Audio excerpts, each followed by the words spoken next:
ఉన్నాయి sir. Sir ఈసారి మనకు ల్యాబ్ తీయకుండానే తక్కువ అప్లికేషన్స్ రావడం వల్ల అందరికీ అడ్మిషన్స్ ఇవ్వడం జరిగింది సార్. కలెక్టర్ గారు ఆదేశానుసారం 3 times మేము ఎన్ఆర్స్ చేసినాం సార్. పేపర్ స్టేట్మెంట్ ఇచ్చినాము సార్. కొంత తక్కువ ఉంది సార్. మళ్ళీ ఒక 15 తక్కువ ఉంటే ఉన్న వాళ్ళందరికీ ఇచ్చేసినాం సార్. సార్ స్కూల్ వాళ్ళు మేము మాకు బకాయిలు కావాలి సార్ చేసుకోండి, ఏం చేసుకోము సార్ చెప్పి సార్ ఇబ్బంది అవును సార్. అయితే డైరెక్టర్ ఆఫ్ స్కూల్ ఎడ్యుకేషన్ ఉంది, నికోలస్ అని ఉంటాడు ఆయన డైరెక్టర్ ఆఫ్ స్కూల్ ఎడ్యుకేషన్. అక్కడ నుంచి డిఎస్సిటీ వర్క్ అని డిఈ వర్క్ అని తర్వాత మీ యొక్క స్కూల్ యజమానులతో కళాకారులతో వీడియో కాన్ఫరెన్స్ మాట్లాడాను.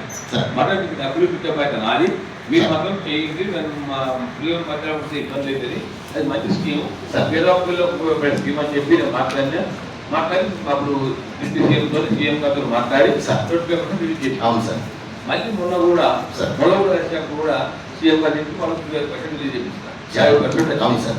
ఇంకా మిగతా ఎంత రావాలి అనేది మీరు నాకు మొన్న 16 తారీఖు నాడు కమిషన్ చైర్మన్ వస్తే అక్కడ మీటింగ్ అయినాం సీఎం గారి దగ్గర.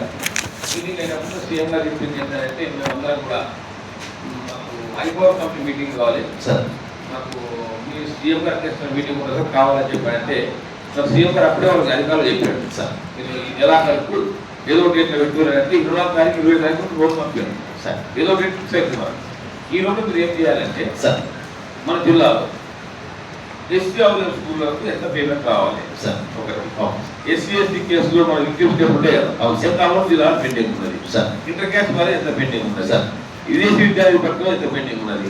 మీరు దాకా మొత్తం ఇచ్చినట్టుంటే మీకు తప్పకుండా